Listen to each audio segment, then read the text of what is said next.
بسم اللہ الرحمن الرحیم۔ السلام علیکم دوستو، آج کی کہانی ایک ایسی شہزادی اور اس کے باپ راجہ کمال کی ہے جس کو سننے کے بعد آپ کے ذہن میں عجیب و غریب سوالات ہوں گے۔ دوستو، انسان کوئی بھی ہو، عجیب و غریب بات یا واقعہ سن کر اپنے آپ سے یا اپنے ہم خیال آدمی سے پوچھ گچھ کرتا ہے۔ یہ انسانی سوچ کی فطرت میں شامل ہے۔ مگر دوستو، دنیا میں بہت سے ناقابل فراموش واقعات ہوتے رہتے ہیں۔ پرانے زمانے کی بات ہے، سمندر کے کنارے راجہ کمال کی ایک چھوٹی سی ریاست تھی۔ راجہ کمال بہت دانشور راجہ تھا۔ راجہ کمال اپنی رعایا سے بہت محبت کرنے والا اور خیال رکھنے والا راجہ تھا۔ راجہ خوش اخلاق، شیریں زبان، نرم لہجہ، نیک کردار انسان تھا، اور رعایا کو راجہ کمال سے کوئی گلہ شکوہ نہ تھا۔ سب لوگ راجہ پر خوش تھے اور راجہ بھی اپنی رعایا پر خوش تھا۔ سمندر کے کنارے ٹھنڈی ہواؤں میں اللہ کی دی ہوئی ہر نعمت تھی جس کی انسان خواہش رکھتا ہے۔ دوستو، راجہ اور باقی لوگ شکر گزار تھے۔ رعایا بہت ہنسی خوشی زندگی گزار رہی تھی۔ راجہ کی ایک بیٹی تھی جس کا نام گل بانو تھا۔ بہت حسین و خوبصورت، نوشیلی آنکھوں والی، شرمیلی، با اخلاق، با کردار اور حیا والی تھی۔ شہزادی بانو کی تربیت راجہ نے خود کی تھی۔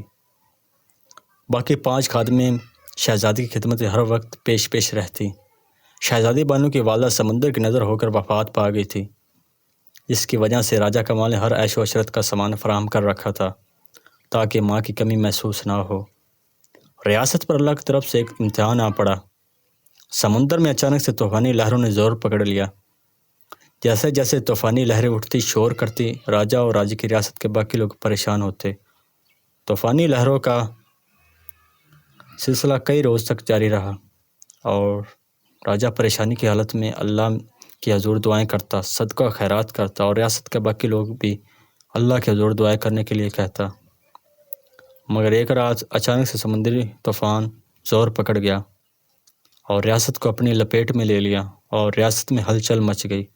لوگ بچاؤ بچاؤ کی صدائیں لگانے لگے، مگر لوگوں کے بس کی بات کہاں تھی؟ پانی کے آگے کیسا زور؟ اور راجہ کی ریاست راتوں رات سمندری طوفان کی نظر ہو گئی۔ سب لوگ مر گئے۔ راجہ، شہزادی بانو اور راجہ کے وزیر کا ایک بیٹا دین محمد بچے، اور اس کے علاوہ رعایا کی کچھ لڑکیاں بچ گئیں، اور بوڑھی عورتیں جو محل میں شہزادی کے قریب تھیں، ان کی جان بچ گئی۔ محل ایک اونچی جگہ پر واقع تھا جہاں پر پانی کا آنا مشکل تھا۔ جو لوگ اس اونچی جگہ پر پہنچ گئے، ان کی جان بچ گئی، باقی سب لوگ مر گئے۔ ہر طرف دکھ اور صدمے کا ماحول بن گیا۔ راجہ اور ریاست کی باقی لوگ رنج و غم سے نڈال، خاموش آنکھوں میں آنسو لیے برباد ریاست کا منظر دیکھ رہے تھے۔ خیر شام ہونے والی تھی کہ راجہ نے ہمت کی اور بچنے والے لوگوں کو حوصلہ افزائی دی اور چھوٹے چھوٹے کیمپ تیار کرنے اور کچھ لوگ شکار کر کے کھانا لانے کا حکم دیا۔ سب لوگ حکم بجا لا کر اپنے اپنے کام کرنے لگے۔ ہر صبح اداس آنکھوں سے جاگنا، ہر شام دکھ سے خاموش ہو جانا راجہ کمال کے لیے ایک عذاب سے کم تر نہ تھا۔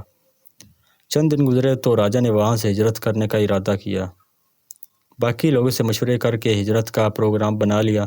اگلی صبح سب لوگوں نے راجہ، شہزادی بانو اور وزیر کے بیٹے کا بچا کچا سامان لے کر سمندر کنارے سفر کو روانہ ہو گئے۔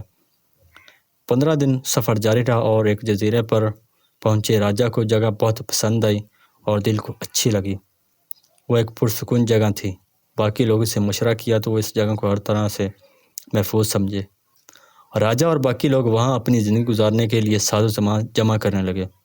وزیر کا بیٹا دین محمد چھوٹا تھا۔ راجہ نے اس کو بغداد میں دین اسلام کی تعلیم حاصل کرنے کے لیے بھیج دیا۔ راجہ کمال اور راجہ کی رعایا نے کچی مٹی کے مکانات بنا راجہ کے لیے ایک چھوٹا سا خوبصورت محل تیار کیا۔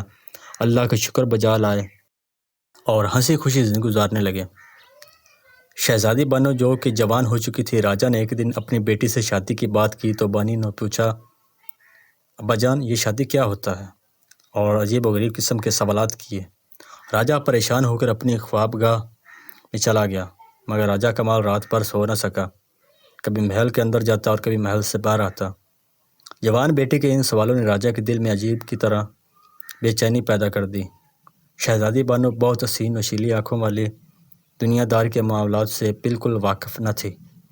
یہ حقیقت تھی کہ شہزادی بانو پیار، محبت اور عشق سے جسمانی طور پر واقف نہ تھی۔ راجہ پریشان رہنے لگا۔ شہزادی بانو راجہ سے پاگلوں کی طرح ہر روز سوال کرتی تو آپ نے بتایا نہیں، شادی کیا ہے؟ راجہ خاموش رہتا اور پریشانی کی حالت میں محل سے باہر آ جاتا۔ آخر کار کچھ دن گزرے تو راجہ نے چند بڑی عمر کے لوگوں سے مشورہ کیا تو سب کے ہوش اڑ گئے، حیرانگی ظاہر کرنے لگے۔ اتنے میں چراغ دین راجہ سے کہا، میرے آقا شہزادی بانو کو جنسی تعلقات کا احساس نہیں ہے۔ جنسی تعلقات کے احساس پیدا کرنے کے لیے راجہ کمال نے شہزادی کے لیے چھوٹا سا باغ بنوایا اور اس میں کافی خرگوش چھوڑ گئے۔ راجہ نے شہزادی سے کہا کہ وہ ان کے ساتھ کھیلے۔ شہزادی خرگوشوں کو دیکھی اور حیران ہوتی۔ جب خرگوش پیار محبت کرتے، آپس میں جنسی ملاپ کرتے تو اس کے اندر بھی اس طرح کے جذبات پیدا ہوتے۔ آخر کار اس کو تھوڑی بہت سمجھ آ گئی۔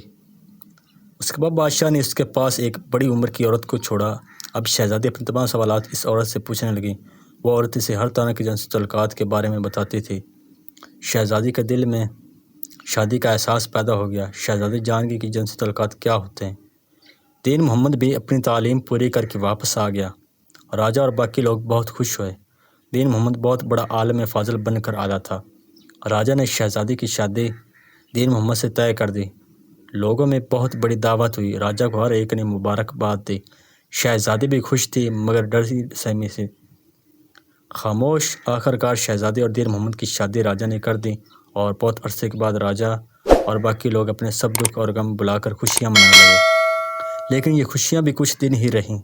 ایک دن رات کے وقت بادشاہ کا خادم آیا اور راجہ کو بتایا کہ دین محمد کو سانپ نے کاٹ لیا اور اپنی آخری سانسیں لے رہا ہے۔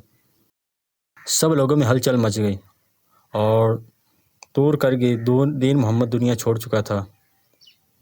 راجہ کمال دین محمد کی لاش کو دیکھ کر بے ہوش ہو گیا اور بیچاری شہزادی بانو دیکھتے ہی دیکھتے پتھر کی مورتی بن کر رہ گئی۔ اس سارے واقعے کے بعد راجہ کی ریاست میں بغاوت کی لہر دوڑ گئی اور سب لوگ راجہ کو ایک ایک کر کے چھوڑ گئے۔ راجہ اس سارے صدمے کو برداشت نہ کر سکا اور بستر مرگ پر لیٹ گیا۔ ریاست برباد ہو گئی اور شہزادی اور اس کا بیمار باپ رہ گیا یا پھر دین محمد کی قبر تھی۔ باقی عمر شہزادی نے اپنے بیمار باپ کی خدمت اور یاد الہی میں گزار دی۔ یہ میرے اللہ رب العزت کی مرضی ہے، جس کو چاہے خوشیاں دے، جس کو چاہے غم دے، ہم تو اس کے عاجز بندے ہیں۔ پیارے دوستوں، اس واقعے سے ایک بات سمجھ میں آتی ہے کہ پرانے زمانے میں لوگ کتنے سیدھے سادے ہوا کرتے تھے اور کتنے عقل مند اور دانشور ہوا کرتے تھے۔ شہزادی کو ہم بستری کا تو پتہ نہیں تھا تو بادشاہ نے کتنے کمال طریقے سے اسے خرگوشوں کے پاس چھوڑا تھا تاکہ جو اس بات کا احساس ہو کہ یہ کام کیا ہے اور کس طرح انجام دیا جاتا ہے۔